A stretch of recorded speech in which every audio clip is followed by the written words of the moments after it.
యెషయా ప్రవక్త 6వ అధ్యాయము 1-2 వచనాలు చదవండి. యెషయా ప్రవక్త గ్రంథము 6వ అధ్యాయము 1వ వచనం నుండి 2వ వచనం వరకు. ఉజ్జియా రాజు గతించిన ఏడు నేను ప్రభు ఉన్నతమైన సింహాసనపై ఆసీనుడై ఉండగా చూచితిని. అతని అంగి అంచులు దేవాలయంను నింపెను. అతనికి పైభాగంన జ్వలించుచున్న దేవదూతలు నిలిచియుండిరి. వారిలో ఒక్కొక్కరికి 6 రెక్కలు ఉండెను. వారు 2 రెక్కలతో తమ ముఖమును రెండింటితో, కాళ్లను కప్పుకొని రెండింటితో ఎగురుచుండిరి. చూడండమ్మా, ఒక ప్రవక్తను ఎన్నుకోవడం గురించి ఈరోజు మనం ధ్యానించుకుంటూ ఉన్నాం. ఆయన పేరు యెషయా. మనలాంటి ఒక సాధారణ వ్యక్తి, మనలాంటి జీవితాన్ని జీవించిన వ్యక్తి యెషయా అన్నమాట. ఆయనను దేవుడు ఒక ప్రవక్తగా ఎన్నుకుంటూ ఉన్నాడు. ప్రవక్తగా ఎన్నుకుంటున్న విధానాన్ని మనం ఇక్కడ గమనించాలి. ప్రియ దైవ బిడ్డలారా, దేవాది దేవుడు మనందరినీ కూడా ఎన్నుకున్నాడు, తన బిడ్డలుగా ఎన్నుకున్నాడు. ఎలా అంటే జ్ఞాన స్నానం ద్వారా ఎన్నుకున్నాడు. జ్ఞాన స్నానం ద్వారా, తన అగ్ని ద్వారా, నీటి ద్వారా ఎన్నుకొని పవిత్రాత్మ సర్వేశ్వరుని ఆ సర్వేశ్వరుని ఒక వరముగా మనకు ప్రసాదించాడు. ఆ వరం, సర్వేశ్వరుని యొక్క వరము ఏంటి అంటే పవిత్రాత్మ దేవుడు. ఆ పవిత్రాత్మ దేవుడు మనం ఎప్పుడైతే జ్ఞానస్నానం ద్వారా పొందుకున్నామో ఆ దేవుడు నిత్యము మన హృదిలోనే ఉన్నాడు. అదే విధము మనం అందరం కూడా ఎన్నుకున్న వారము ఏ విధముగా అంటే జ్ఞానస్నానం ద్వారా పవిత్రాత్మ దేవుణ్ణి పొంది ఉన్నాం కాబట్టి. అదే విధముగా యెషయా ఈరోజు ప్రవక్తగా దేవుడు ఎన్నుకోబోతూ ఉన్నాడు. ఎన్నుకొనబోతున్న విధానం ఎలా ఉంటుందో మనం చూద్దాం. ఒకవేళ దేవుడు ఎన్నుకుంటే మనలో మార్పు ఎలా రావాలి అనేది ఈ వాక్య భాగంలో మనం ధ్యానించుకుందాం. ఉజ్జియా రాజు గతించిన ఏడు అనగా మరణించిన ఏడు సింహాసనము పైన, ఉన్నతమైన సింహాసనము పైన ప్రభు ఆసీనుడై ఉండగా నేను చూచితిని. ఈ మాటలు ఎవరు పలుకుతున్నారంటే యెషయా పలుకుతూ ఉన్నాడు. ఉన్నతమైన సింహాసనంపై ప్రభు ఆసీనుడై ఉండగా నేను చూచితిని. ఆయన అంగి అంచులు దేవాలయమును నింపెను. యెషయా ప్రవక్త ఎలా చూస్తూ ఉన్నాడంటే దేవాలయము పైన సర్వసృష్టికర్త అయిన సర్వేశ్వరుడు ఉన్నతమైన సింహాసనము పైన ఆసీనుడై ఉండగా చూస్తూ ఉన్నాడు. ఆయన అంచులు దేవాలయము యొక్క ఆవరణ, ఆ దేవాలయాన్ని అంతా కూడా కప్పివేస్తూ ఉన్నాయి. అంత తేజస్సుతో ఉన్నతమైన సింహాసన పైన ఆసీనుడై ఉన్నాడు సర్వశక్తిమంతుడైన సర్వేశ్వరుడు, నేను చూస్తూ ఉన్నానని యెషయా ప్రవక్త ఈ వాక్యంలో మనకు తెలియజేస్తూ ఉన్నాడు. అంతేకాకుండా 2వ వచనంలో పైభాగమున అనగా ఆసీనుడై ఉన్న సర్వసృష్టికర్త అయిన సర్వేశ్వరుని పైన అన్నమాట. పైన ఎవరున్నారంటే జ్వలించుచున్న దేవదూతలు. జ్వలించడం అంటే ఏంటమ్మా చెప్పండి? వెలుగొందడం. వారు ఎలా ఉన్నారంటే దేవదూతలు వెలుగుతూ ఉన్నారు, తేజస్సుతో ఉన్నారు, మండుచున్న అగ్ని వలె కనబడుతూ ఉన్నారు యెషయా ప్రవక్తకు. వారు ఏం చేస్తూ ఉన్నారు? ఉన్నతమైన సింహాసనముపై ఆసీనుడై ఉన్న ప్రభు పైన ఉన్న ఈ దేవదూతలు ఏం చేస్తూ ఉన్నారంటే, వారు ఎలా ఉన్నారు అంటే ఒక్కొక్కరికి 6 రెక్కలు ఉండెను. వారు 2 రెక్కలతో తమ ముఖమును రెండింటితో, కాళ్లను కప్పుకొని రెండింటితో ఎగురుచుండిరి. ఈ వాక్యాన్ని మనం అర్థం చేసుకోగలగాలి. ఉన్నతమైన సింహాసనం పైన ఉన్న ప్రభు యొక్క తేజస్సును దేవదూతలు చూడలేకపోతూ ఉన్నారంట. అంత మహత్తరమైన తేజస్సు, అంత ఘనమైన తేజస్సు అది. ఆ తేజస్సు జ్వలించుచున్న దేవదూతలే చూడని తేజస్సుని యెషయా ప్రవక్తకు దేవుడు చూపిస్తున్నాడు. ప్రియ దైవ బిడ్డ, వారు 2 రెక్కలతో తన మొహాన్ని కప్పుకుంటూ ఉన్నారు, 2 రెక్కలతో కాళ్ళను కప్పుకుంటూ ఉన్నారు, మరియు 2 రెక్కలతో ఎగురుతూ ఉన్నారు. చూడండి, చాలా గొప్ప వాక్యం ఇది. యెషయా ప్రవక్తను ఎన్నుకున్న విధానాన్ని మనం చూడాలి. ఇక్కడ చూడండి అమ్మా, 3వ వచనము 4వ వచనం చదవండి. ఆ దేవదూతలు ఒకరితో ఒకరు, సర్వశక్తిమంతుడైన ప్రభువు పవిత్రుడు, పవిత్రుడు, పవిత్రుడు, లోకమంతయు అతని మహిమతో నిండియున్నది అని ఎలుగెత్తి పలుకుచుండిరి. ఆ శబ్దమునకు దేవాలయ పునాదులు కంపించెను, దేవాలయము పొగతో చాలమ్మా. ఓకే. చూడండి ప్రియ సహోదరి సహోదరులారా, 6 రెక్కలు కలిగిన దేవదూతలు 2 రెక్కలతో మొహము కప్పుకోవడము, 2 రెక్కలతో కాళ్ళను కప్పుకోవడము, 2 రెక్కలతో ఎగురుతూ సింహాసీనుడైన సర్వశక్తిమంతుడైన సర్వేశ్వరుని పైన వారు ఆలపిస్తున్నా, వారు ఆరాధిస్తున్న ఆరాధన ఏమిటి అంటే, పవిత్రుడు, పవిత్రుడు, పవిత్రుడు, సైన్యములకు అధిపతి అయిన ప్రభువు పవిత్రుడు, పవిత్రుడు, లోకమంతయు ఆయన మహిమతో నిండి ఉన్నది. ఏమంటున్నారు? లోకమంతా కూడా. చెప్పండమ్మా, లోకమంతా అతని మహిమతో నిండి ఉన్నది, ప్రభువు మహిమతో నిండి ఉన్నది, పవిత్రుడు, పవిత్రుడు అని మహిమ గీతాన్ని పాడుతూ ఉన్నారు అని ఎలుగెత్తి పలుకుచుండిరి. చిన్నగా పాడడం లేదు, ఎలుగెత్తి పలుకుచూ ఉంటే ఆ శబ్దమునకు, ఆ దేవదూతలు ఎలుగెత్తి పలుకుతున్న ఆ శబ్దమునకు ఆ దేవాలయ పునాదులు కంపించెను. చూడండి, ఒక్కసారి ఊహించుకోండి మీ మనసులో, అది ఎంత పెద్ద స్వరము. ఆ స్వరము, ఆ దేవదూతల నోటిలో నుండి వెలువడిన ఆ స్వరము ఏంటి అంటే, పవిత్రుడు, పవిత్రుడు, పవిత్రుడు, సైన్యములకు అధిపతి అయిన ప్రభువు పవిత్రుడు, పవిత్రుడు అని దేవాలయపు పునాదులు కంపించేంత పెద్ద స్వరముతో ప్రభును ఆలపిస్తున్నారు. ప్రియ దైవ బిడ్డ, దేవాలయము పొగతో నిండి ఉండెను.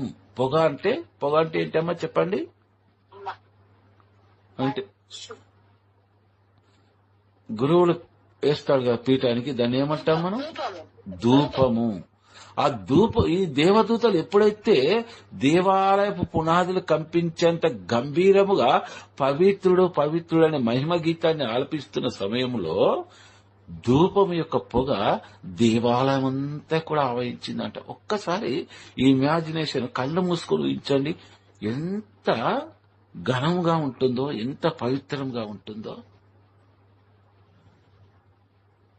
5వ వచనం మాత్రమే చదవండి అమ్మా. నేను ఆ చెడితిని కదా, నా నోటి నుండి వెలువడనున్నవన్నీ పాపపు మాటలే, పాపపు మాటలు పలుకు ప్రజల నడుమ నేను వసించుచున్నాను.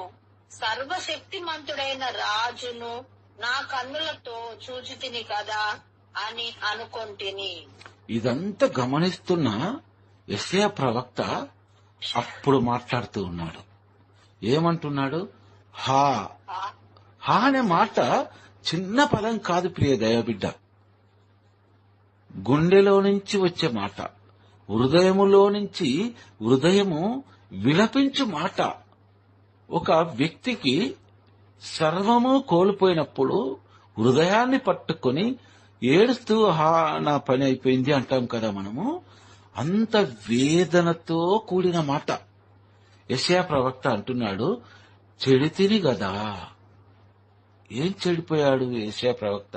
చూద్దాం. నా నోటి నుండి వెలువడినవన్నీ అపవిత్రమైన మాటలే. ప్రియ దైవ బిడ్డలారా, ఈ వాక్కును ఆలకిస్తున్న మనమందరము కూడా గుర్తుంచుకోవాలి, యెషయా ప్రవక్త పలుకుతున్న మాటలు నా నోటి నుండి వెలువడేవన్నీ కూడా అపవిత్రమైన మాటలే. అంటే ప్రభువా, ఇప్పటి వరకు నేను ఎన్నో అపవిత్రమైన మాటలు మాట్లాడి ఉన్నాను. నేను ఒక యూదుడనై ఉండి, ఒక ఇజ్రాయేలుడై ఉండి నీ దేవాలయంలోకి వెళ్ళలేదా అంటే వెళ్ళాను. నిన్ను పూజించాను, బలులు అర్పించాను, పాప పరిహార బలి కూడా అర్పించాను. ఈరోజు మనం అనుకుంటున్నట్టుగా మంచి పాప సంకీర్తనం కూడా చేశాను. దేవుని ముందు తన వెదంతా ఇలబోసుకుంటూ ఉన్నాడు. ఎందుకు తను పాపినని తెలుస్తూ ఉంది యెషయా ప్రవక్తకు అంటే, దేవాలయం యొక్క పునాదులు దద్దరిల్లేలా సైన్యములకు అధిపతి అయిన యెహోవా దేవుడు పవిత్రుడు పవిత్రుడు అనే మాటలు వింటున్నాడు. చూడండి, ఆ మాటలు, ఆ మహిమ గీతాన్ని ఆలపిస్తున్న యెషయా ప్రవక్తకు తానెంత అపవిత్రున్నో తెలుసుకుంటున్నాడు అన్నమాట. అందుకే అంటున్నాడు, నా నోటి నుండి వెలువడినవన్నీ అపవిత్రమైన మాటలే, ఒక్కటి కూడా స్వచ్ఛమైన మాట కాదు. నేను ఒక ఇజ్రాయేలుడై ఉండి యెహోవా దేవుడు నా రక్షకుడై అని విశ్వసించిన నేను ఒకవైపు విశ్వసిస్తూనే మరొక వైపు అనరాని మాటలు, చెప్పరాని మాటలు ఎన్నో నేను మాట్లాడి ఉన్నాను. చెడు నడక ఎంతో నడిచి ఉన్నాను నేను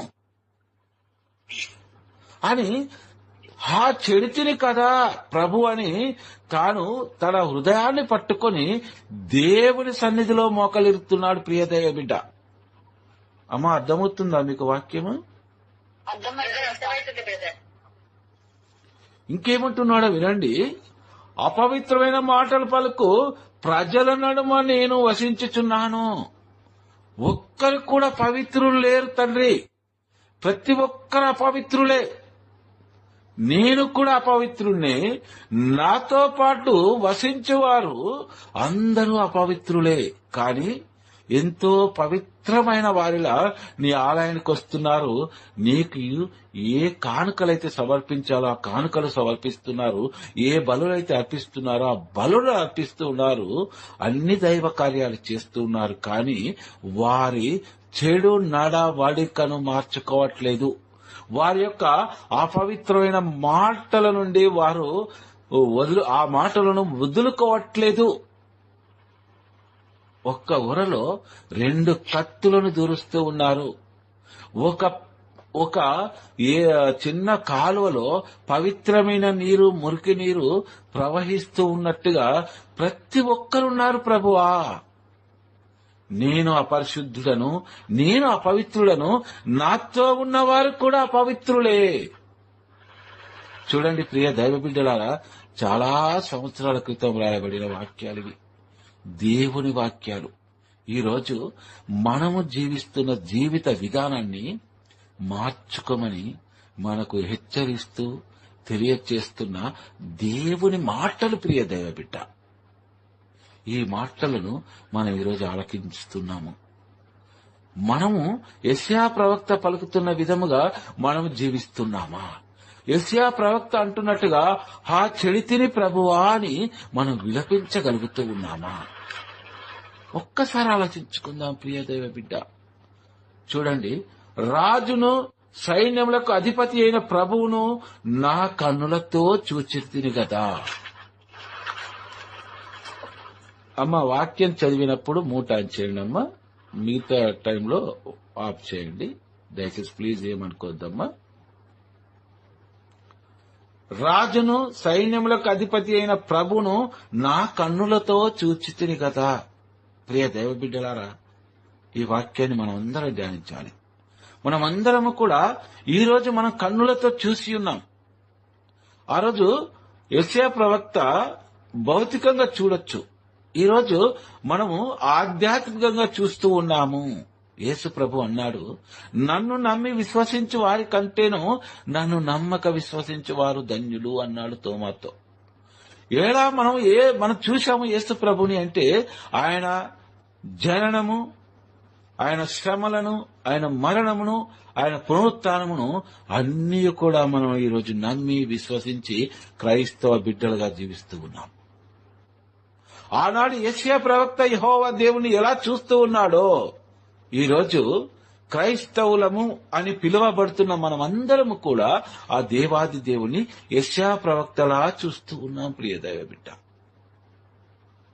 యెషయా ప్రవక్తలా చూస్తూ ఉన్నా కూడా యెషయా ప్రవక్తలా మనం పశ్చాత్తాపడుతున్నామా? ఈరోజు అపవిత్రమైన మాటలే నా నోటిలో నుండి వెలువడుతున్నాయి అని మన దేవుని చెంత ప్రార్థన చేయగలుగుతున్నాము, కానీ ఆ మాటలను మనం వదులుకోగలుగుతున్నామా? ఆ ప్రవర్తన నుండి మనం మార్చుకోగలుగుతూ ఉన్నామా? ఒకవేళ మనం మార్చుకోలేనట్లయితే యేసు యొక్క బలియాగము వృధాయే అవుతుందేమో మన జీవితంలో. యేసు యొక్క శిలువ త్యాగము, యేసు క్రీస్తు ప్రభు యొక్క రక్త ప్రోక్షణ మన పైన ప్రోక్షింపబడినది అని మనము ఒక కళలా మారిపోతూ ఉందేమో మన జీవితంలో. నిజముగా మన పైన యేసు రక్తము ప్రోక్షింపబడినది అని మనం నిండు మనసుతో విశ్వసించినట్లయితే ప్రభు మన కొరకు, పాపులమైన మన కొరకు, మనను పరిశుద్ధులను చేయడం కొరకు తాను శిలువ బలియాగము చేశాడని మనం విశ్వసించినట్లయితే ఈరోజు యెషయా ప్రవక్తలాగా మన హృదయాన్ని పట్టుకొని దేవుని సన్నిధిలో, దేవుని మందసము ముందు ఆలయంలో మోకరిల్లి, ప్రభువా నేను చెడితిని గదా, నేనిప్పటి వరకు మాట్లాడుతున్న ప్రతి మాట కూడా అపవిత్రమైనదే తండ్రి అని ఈరోజు నిండు మనసుతో విశ్వసించగలగాలి, ప్రార్థించగలగాలి. ప్రియ దైవ బిడ్డ, యెషయా ప్రవక్త ద్వారా, ఈ వాక్యాల ద్వారా మనం ఏం నేర్చుకోవాలి? దేవుడు ఈరోజు మనందరితో ఏమని మాట్లాడుతూ ఉన్నాడు? వేషధారణ క్రైస్తవుడిగా ఈ రోజు నువ్వు ఉన్నావా? వేషధారి అయిన ఒక క్రైస్తవురాలిగా నీవు ఉన్నావా? ఒకరోజు తీర్పు సమయాన దేవుని ముందు నిలబడవలసి వస్తుంది. అందుకే యెషయా ప్రవక్త మోకరిల్లి ఆలయంలో హా చెడితిని గదా ప్రభు అని ఘోషిస్తూ ఉన్నాడు. ప్రియ దైవ బిడ్డ,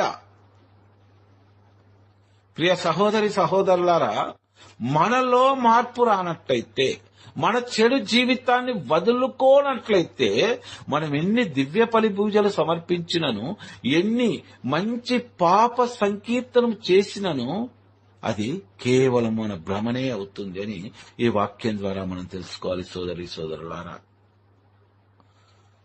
సైన్యములకైన అధిపతి అయిన ప్రభువును నా కళ్ళతో చూచితిని గదా అని అనుకుంటూ ఉన్నాడు. ఆ దృశ్యాన్ని చూసి యెషయా ప్రవక్త 6వ వచనం చదువమ్మా.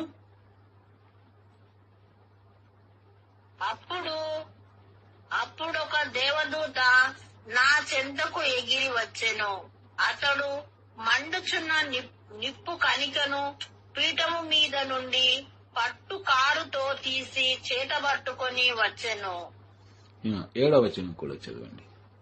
ఆ కణికను నా నోటికి అంటించి, ఇది నీ పెదవులకు సోకినది కనుక నీ పాపము తొలగిపోయినది, నీ దోషమునకు పరిహారము జరిగినది అని పలికెను. చాలా ప్రియ సహోదరి సహోదరులారా, మనం ఈ వాక్యం ద్వారా గమనించవలసింది ఏంటి అంటే, యెషయా ప్రవక్త దగ్గరకు దేవదూత వస్తూ ఉన్నాడు. ఎప్పుడు వస్తూ ఉన్నాడు? యెషయా ప్రవక్త పశ్చాత్తాపడుతూ విలపిస్తూ ఉన్నాడు దేవాలయంలో. తనను పూర్తిగా పాపం నుండి కడిగి వేసుకోవాలనుకున్నాడు. కడిగి వేయమంటున్నాడు. నేను మాట్లాడినవన్నీ కూడా అపవిత్రమైన మాటలే, నేను వసిస్తున్న నా చుట్టూ ఉన్న వారు కూడా అపవిత్రమైన వారే ప్రభువా అని విలపిస్తున్నాడు. హృదయముతో విలపిస్తున్నాడు. అప్పుడు ఆయన పశ్చాత్తాపాన్ని చూసి మనం ఈ వాక్యాన్ని గమనించినట్లయితే, శిలువ పైన 20 దొంగలలో ఒక దొంగవాడు పశ్చాత్తాపడతాడు. ప్రభువా, నీవు పరలోకము చేరినప్పుడు నన్ను గుర్తుంచుకో తండ్రి అంటాడు. అప్పుడు నేడే నీవు నాతో పరదైసులో ఉండు అంటాడు ప్రభు.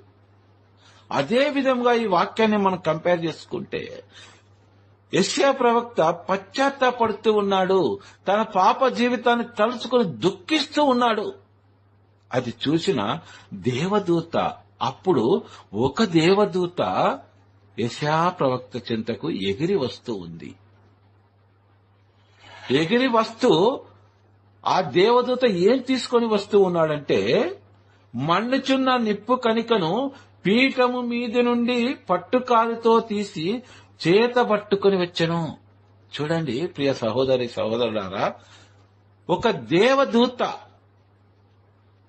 బలిపీఠము పైనున్న నిప్పు కణికను ఒక పట్టుకారుతో, ఈ వాక్యాన్ని చాలా బాగా అర్థం చేసుకోవాలి. దేవదూత తీసుకువస్తున్నది పట్టుకారుతో బలిపీఠము పైనున్న అగ్నిని.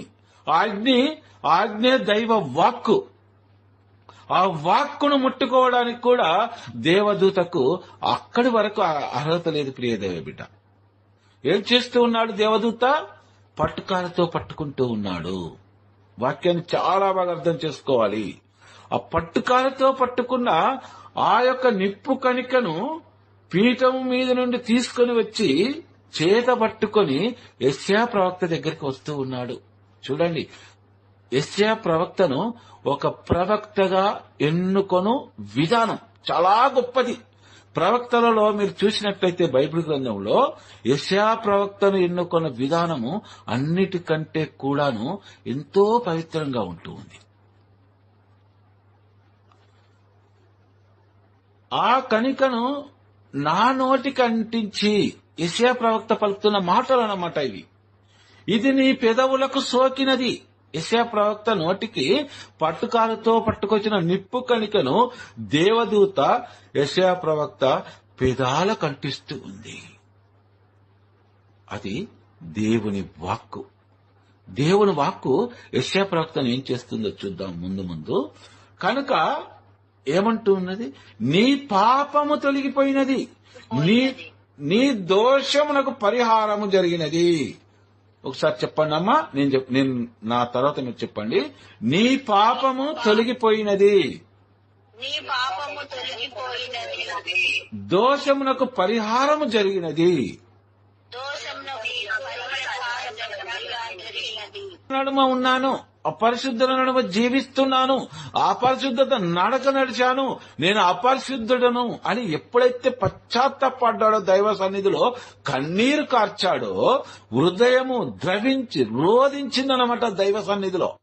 అప్పుడు దేవదూత అంటున్న మాట ఏంటంటే, ఇదిగో ఈ నిప్పు కణిక అనగా ఈ దైవ వాక్కు నీ పెదవులకు సోకగానే నీ పాపము తొలగిపోయినది, నీ దోషము పరిహారము జరిగిన నీ దోషమునకు. అనగా నువ్వు ఇన్ని రోజులు ఎన్ని పాపాలైతే చేశావో ఆ పాపాలన్నీ కూడా నేటితో పరిహారమయ్యాయి. నీ ఇప్పటి వరకు ఎన్ని దోషాలంటే మోసాలు, అబద్ధాలు, ఇవన్నీ ఉంటాయి కదా మానవ జీవితంలో. మనలా జీవించిన వ్యక్తే కదా యెషయా ప్రవక్త.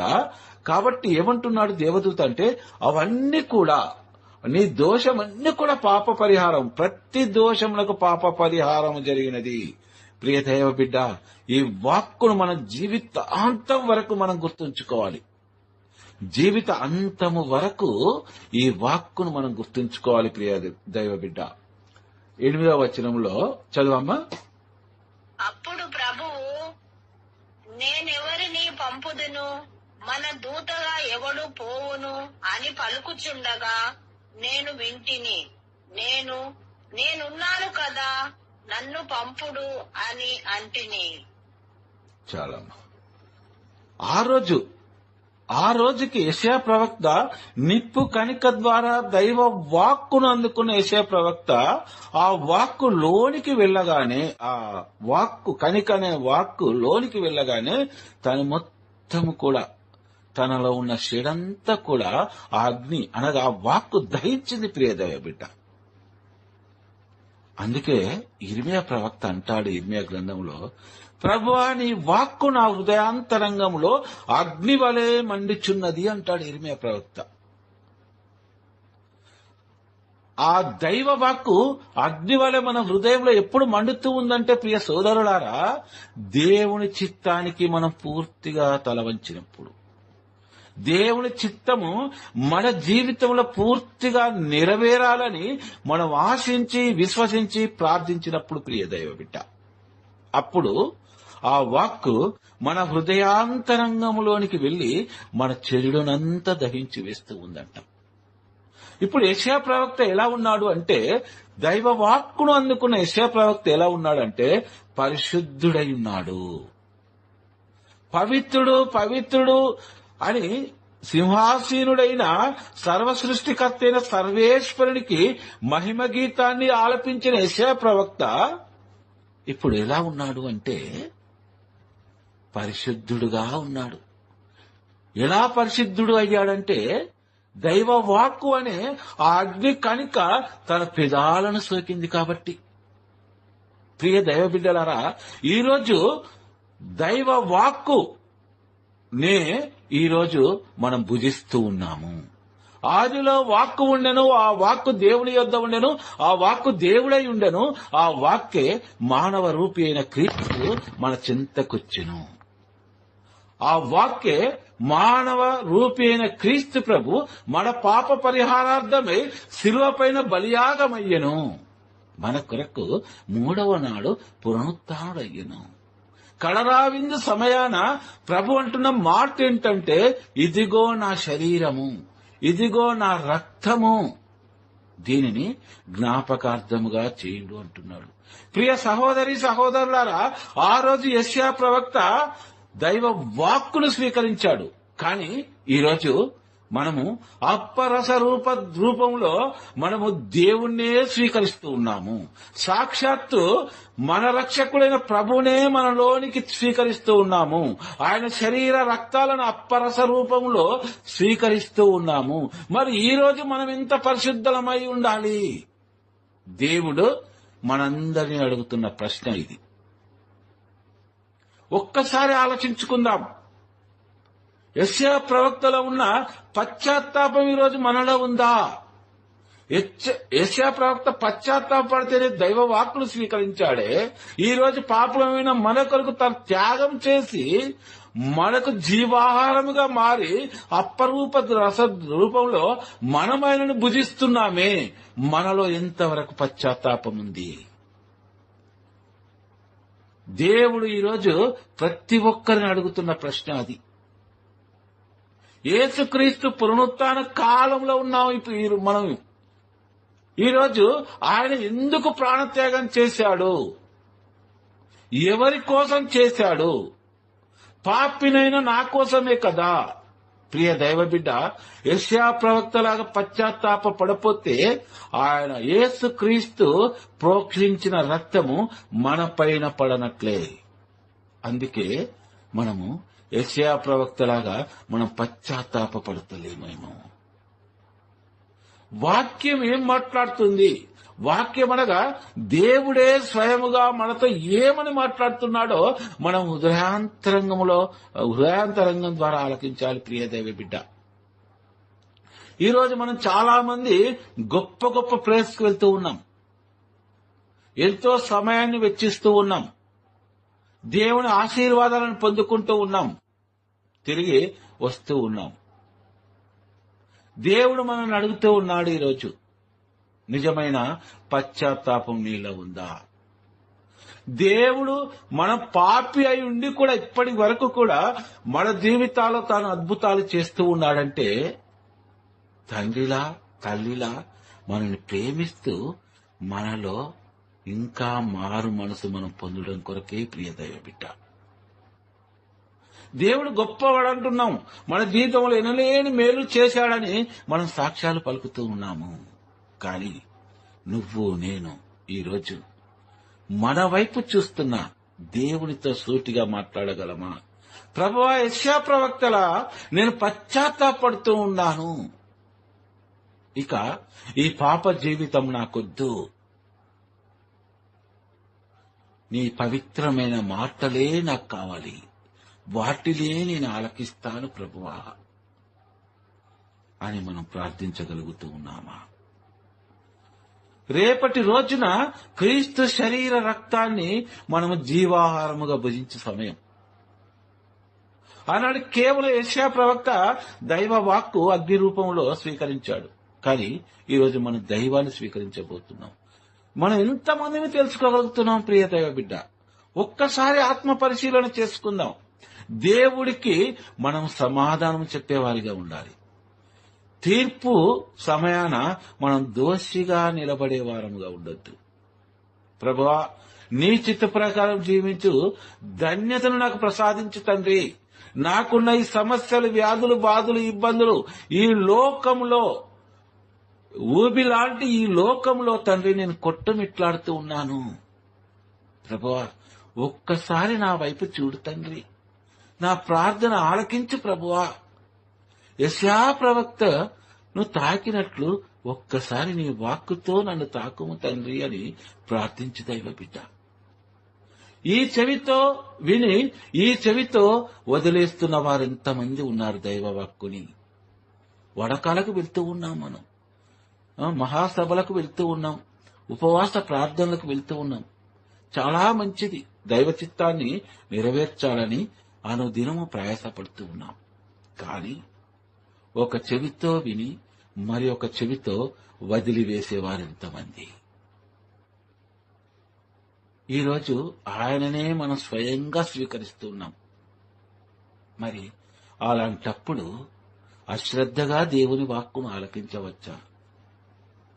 ఆయన స్వరాన్ని విని విననట్లు విన్నట్లుగా నటించవచ్చా?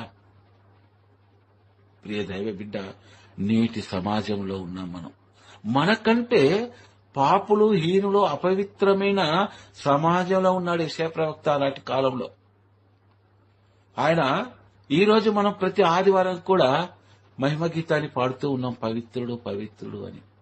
ఆ గీతాన్ని ఆలకించి ఆ శిరావు అనే దేవదూతలు ఆలకిస్తూ విన్నై మారు మనసు పొంది పశ్చాత్తపడ్డాడు యెషయా ప్రవక్త. నిజంగా మనకు కూడా అలాంటి అదృష్టం రావాలి, అలాంటి భాగ్యం రావాలి.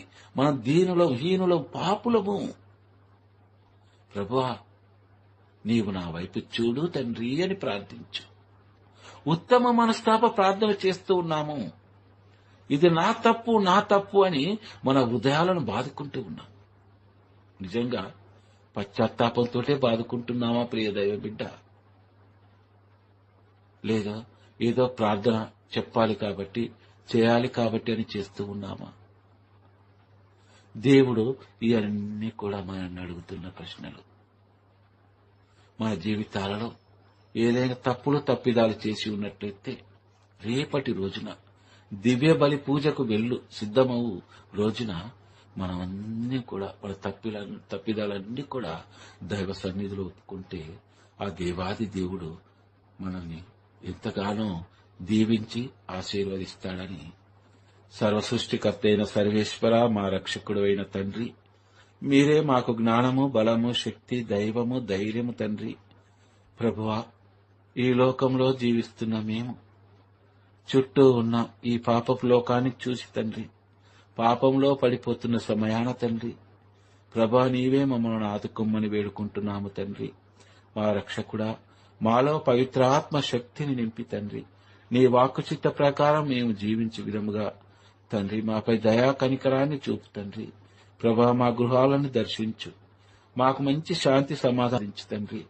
వారి గృహంలో ఎలాంటి వ్యాధులు, బాధలు, ఇబ్బందులు, ఆర్థిక సమస్యలున్నాయా ప్రభువా, అన్నీ నీకు తెలియను తండ్రి. ప్రతి బిడ్డను తాకుము తండ్రి. ప్రతి బిడ్డకు మీ యొక్క శాంతిని, సమాధానాన్ని ఒక గొప్ప వరముగా ప్రసాదించమని మా నాథుడైన యేసుక్రీస్తు పరిశుద్ధ నామంలో అడిగి వేడుకుంటున్నాము తండ్రి. ఆమేన్.